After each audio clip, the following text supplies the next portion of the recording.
जिस जेपी गंगा पथ को लेकर कोई संशय आई थी, मैंने सभी लोगों को यहाँ पर क्लियर कर रहा हूँ कि जेपी गंगा पथ का जो ब्रिज पार्ट है, कहीं कोई क्रैक नहीं है, कहीं कोई गैप नहीं है। पूरी तरह से जेपी गंगा पथ अभी सुरक्षित है। जहाँ तक जो गैप आप लोगों ने देखा था, जिस गैप की चर्चा हुई थी, वो रोड पार्ट का है। और जनरली जो ब्रिज और रोड के बीच में वो स्पेस गैप दिया जाता है, ताकि दोनों के बीच का जो फ्रिक्वेंसी है, समहाउ प्रेशर जब बनता है तो वो गैप रहने दिया जाता है और उस गैप को समहाउ फिलिंग किया जाता है, ताकि कभी कभी वो गैप मेंटेन भी रहे। और हम लोग टेक्निकली तरीके से भी उसको हमेशा मॉनिटर करते हैं। अभी के समय में जो रोड के विषय पे आया है गैप का, उसको हम लोगों ने और वेरीफाई करने के लिए हम लोग संतुष्ट हैं। लेकिन चूंकि आम जनमानस में कोई संशय न रह जाए, तो इसके लिए हम लोगों ने फिर से अपने जो टेक्निकल टीम है उसने व्हाइट पैचेज देकर उस पूरे एरिया को रखा है, ताकि तुरंत में कोई भी वेरिएशन न होगा तो हम लोग को तुरंत पता चल जाएगा। अभी NIT पटना के प्रोफेसर्स को उसको लगाया गया है और ये प्रिकॉशनरी है, लोगों के मन में संशय न रहे उसके लिए। कहीं कोई टेक्निकल बिंदु पर जो भी हमारे इंजीनियर्स हैं उनको कोई डाउट इस विषय पर नहीं है।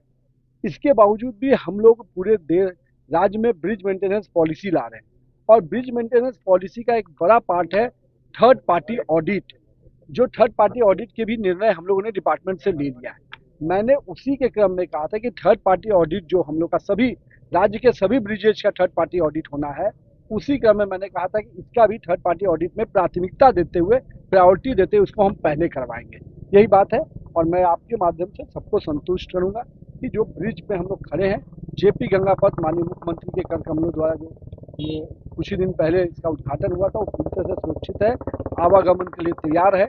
और जो संशय आए थे उसको भी हम लोग दिखवा रहे हैं, कहीं कोई संशय की स्थिति नहीं रहेगी, लोग पूरी तरह से आश्वस्त हैं। इसको दरार से यहाँ पे ये देखिए अप्रोच मार्ग जो है वो बनना शुरू हुआ है और दोनों चीजें अलग हैं। जब रोड और ब्रिज दोनों के पार्ट में थोड़ा गैप रहने दिया था कि ब्रिज का जो वाइब्रेशन होते हैं, रोड मिट्टी पे होता है और ब्रिज पूरी तरह से पिलर पे होता है, तो दोनों के बीच में वो गैप मेंटेन रहता है, ताकि वो गैप को, दोनों के बीच का स्ट्रक्चर को स्ट्रेंथ नहीं करके गैप रहने दिया जाता है। उसका टेक्निकल रीजन उसको भी समाउ फिलिंग किया जाता है, ताकि कभी कभी मान लीजिए और वो गैप नीचे में वही स्पेस रहता है, ऊपर से केवल फिलिंग करके उसका सरफेस ठीक रखा जाता है। वो दोनों के बीच में स्पेस रहने के लिए टेक्निकल कारण है।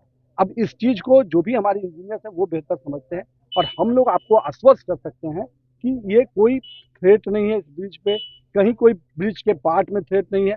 और रोड में जो रोड पार्ट है वो मिट्टी का जो सिंकिंग कभी कभी होता है तो वो विषय आता है, उसको समाउ हमेशा फीलिंग करके मेंटेन किया जाता है। सर अगवानी घाट पुल को लेकर क्या अपडेट है सर? आने दीजिए, बहुत जल्द अगवानी घाट ब्रिज आपका शुरू होगा, उसमें भी हम लोग काम कर चुके हैं, बहुत जल्द शुरू होगा।